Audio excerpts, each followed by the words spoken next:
Allez, bonjour à vous toutes et à vous tous. J'ai la chance d'avoir deux grands champions, deux ex-joueurs de l'ASM Clermont-Auvergne, Thomas Domingo, Vincent Debatty. Bonjour messieurs. Et bonjour. Bon, merci d'avoir répondu à mon invitation. Ça fait longtemps qu'on avait envie de se faire une petite interview, voir des petites émissions de temps en temps. Alors déjà, la première question, comment ça va? Donc Thomas à Pau, Vincent à Oyonnax. Bon, déjà à Oyonnax, on voit qu'il n'y a pas de neige. À Clermont, il y en a, mais il n'y en a pas à Oyonnax. Ça, c'est pas normal. Vincent, comment ça va? Non, ça va là. Non. Bah, ça commence à redescendre la température, mais jusque-là, on était bien content. Là, le confinement se passait bien parce qu'on pouvait profiter du jardin, jardiner un peu et bricoler. Là, aujourd'hui, ça commence à redescendre, mais bon, il n'y a pas de neige, donc c'est déjà pas mal. Bon, Thomas, toi, à Pau, la neige, on connaît pas trop. Non, pas de neige, de la pluie, comme souvent à Pau. Mais non, ça va. Écoute, on a eu une bonne semaine, je crois, un peu comme tout le monde. Donc c'est vrai, comme disait Vincent, ça a fait du bien pour. Nous, on a les enfants aussi, donc histoire de les sortir un peu de la maison. On a un jardin, mais sinon après, c'est un peu galère. Donc ça va qu'on a eu du beau temps, en espérant que la pluie s'en aille vite. Est-ce que vous arrivez à concilier bien vos nouveaux métiers et ce confinement avec vos clubs et avec vos joueurs? Bah écoute, en ce moment, c'est un peu, on va dire que c'est un peu en stand-by entre guillemets. C'est un peu galère. Les joueurs ont des programmes individuels à suivre chez eux, donc c'est un peu adapté à chacun, parce qu'il y en a qui sont en appartement, d'autres qui peuvent sortir un peu plus, ils sont à la campagne, mais c'est un peu galère. Vincent, ouais, nous on est pas mal en visio quand même, on essaie de trouver des challenges, des trucs qui gardent un peu l'état d'esprit sur le rugby, analyse de match. On les fait travailler par petits groupes justement qui gardent ce lien, parce que on s'est dit que si ça dure un mois et demi comme c'est prévu un peu pour l'instant, j'ai l'impression, on dit qu'après un mois et demi, si le championnat reprend et qu'on fait rien à côté, que les groupes travaillent pas ensemble, on a toujours peur que qu'on perde tout ce qu'on a et qu'on passe de nouveau 2 mois à faire de la cohésion et à travailler sur tout ça quoi. Donc vous finalement, on leur donne des challenges vidéo de rugby et après on leur donne des problèmes physiques aussi, ouais, comme Thomas. Ouais. Vous y croyez à la reprise si on va jusqu'à début mai? Ouais, c'est compliqué, je pense. Ça risque d'être dur. Hein. Je pense qu'ils ont vraiment parlé de ça. Ouais. Enfin, je sais pas les échos qu'on a pour l'instant, je sais pas toi Dominique, mais nous ils parlaient vraiment que supprimer les montées, enfin les descentes en tout cas, et pouvoir au moins faire monter au moins un club peut-être, ou je sais pas comment ils vont faire, mais ils avaient vraiment l'envie de le faire, soi-disant.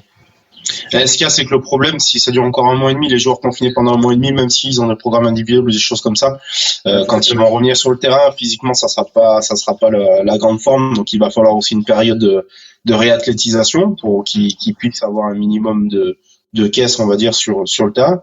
Donc ça fait encore déporter, enfin repousser la reprise. Donc, si ça continue, enfin, ça finira en fin juillet ça va être très compliqué, quoi. Il faut combien de temps? Il faut combien de temps si on s'arrête 2 mois, 8 semaines? 8 semaines, c'est 6 semaines pour se à l'intersaison, normalement, tu as une coupure entre 4 et 6 semaines selon comment tu finis au niveau du championnat. Donc généralement, tu pars sur à peu près un mois de préparation physique. Ouais, c'est ça. Ce que nous ont dit. Donc tu vois, c'est compliqué. Et puis après, il y a les histoires de contrats. Les contrats qui se terminent fin juin. Bon, après, c'est qu'une question de... Okay, ouais. La Ligue, le World Rugby peut, comme la FIFA ou l'UEFA veulent faire en football, repousser les contrats de fin juin à fin juillet pour terminer les championnats. Mais bon, comme beaucoup le disent, c'est la santé avant tout et on regarde tout ce qui se passe autour de nous. Mais c'est vrai qu'on aimerait et on a envie de savoir comment va se passer la fin de ce championnat parce qu'on a été coupé un petit peu dans notre élan. Que ce soit la montée pour Oyonnax, vous le maintien également du côté de Pau, hein, car ce sont pas des championnats faciles. Vous y pensez, vous en parlez entre vous, le staff, Thomas, vous faites des réunions avec le coach? Alors, on échange régulièrement, oui, on échange régulièrement sur voir comment on va pouvoir mettre certaines choses en place. Mais le problème, c'est que c'est compliqué à pouvoir caler certaines choses tant qu'on est dans le flou. Pour l'instant, on est vraiment complètement dans le flou sur tout. Donc on essaye de prévoir un peu pour la saison prochaine, commencer à anticiper certaines choses, réfléchir sur l'avenir, mais sur le court terme, c'est un peu dur. Ouais. Vincent, vous, c'est pareil, les transferts, ça se fait si ça monte en top 14, si ça reste en Pro D2, c'est plus la même histoire. Ouais, nous on avait déjà pas mal avancé sur les transferts, souvent on a essayé de vraiment conserver une grande partie de l'effectif et les transferts vraiment très importants pour la suite du championnat, on l'avait déjà fait en amont. Et là, c'est vrai que pour l'instant, on a gelé un peu le truc dans le sens où on ne sait pas trop, comme a dit Thomas, comment ça va être géré, si on reprend le championnat cette année ou pas, si on monte ou pas. Il y a plein de questions où on sera obligé de faire tout à la dernière minute selon ce qui va se décider en haut, quoi. Mais après, on essaie de préparer déjà au cas où si ça reprend, parce qu'il faut quand même avoir un plan B si ça reprend. Et après, on essaie de préparer aussi l'après-confinement, si la saison prochaine, quoi, sinon. Bon, sinon, personnellement, vous vous entretenez? Bon, Thomas, on l'a vu, hein, tu es assez affûté, on a l'impression que le visage est fin. C'est parce que j'ai rasé la barbe, c'est pour ça. Ouais, Vincent, si j'ai l'air plus gros, c'est parce que j'ai laissé pousser la barbe, justement. Moi. D'accord, on veut pas voir ce qui est en train de se préparer au barbecue, mais Vincent, il se laisse pas abattre. Hein. Bon, messieurs, j'ai un joli maillot derrière moi. Nous sommes en 2020. Il y a 10 ans, est-ce que vous échangez un petit peu là l'équipe qui a remporté le premier Brennus? Les copains des premiers titres. On a toujours plus ou moins gardé contact avec certains, on va dire plus ou moins avec certains joueurs, avec les affinités, mais c'est vrai que il y a toujours un peu de discussion là-dessus. D'ailleurs, il y avait quelque chose qui était prévu pour les joueurs qui étaient là pour le match, enfin, la saison 2010, mais au vu de la situation actuelle, je pense que ça va être peut-être repoussé ou tout du moins. Sinon, ça peut être l'événement aussi. Hein. S'il n'y a pas de rugby, ça peut être aussi l'événement de fêter dignement ce 10e anniversaire. Ben ouais, ça serait une bonne chose, ça serait bien. Ça rappellerait des bons souvenirs, ça serait bien. Vincent, toi?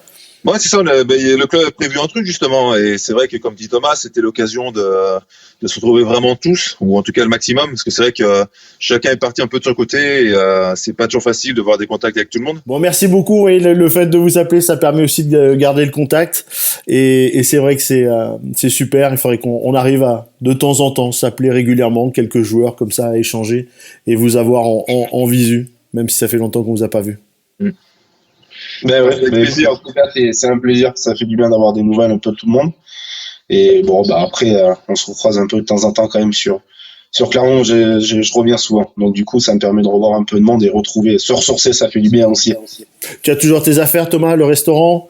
Toujours les affaires genre en Auvergne? J'ai toujours le Délirium Café et le bar Le Devant là, qui est rue des Gras.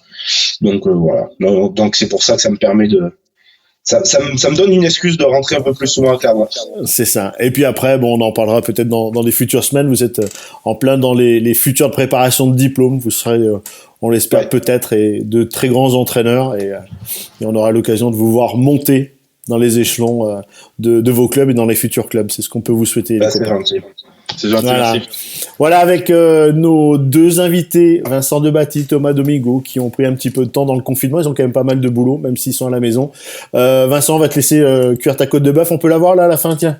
Montre-nous un petit peu. Elle est pas prête là. Hein. Elle est pas prête encore, mais bon, allez. Voilà, la côte de bœuf. Ah, elle commence à bien cuire. Elle commence à griller là. Elle commence. C'est pour l'apéro ça seulement, non? C'est pour toi, c'est pour l'apéro. Non, mais je suis au régime là. Confinement oblige. Je fais attention du coup. Tu as raison. Bon voilà, merci beaucoup. Merci à toutes et tous. Vous continuez bien évidemment à partager les interviews que vous appréciez. On se dit à très vite pour une prochaine interview. À bientôt. Ciao.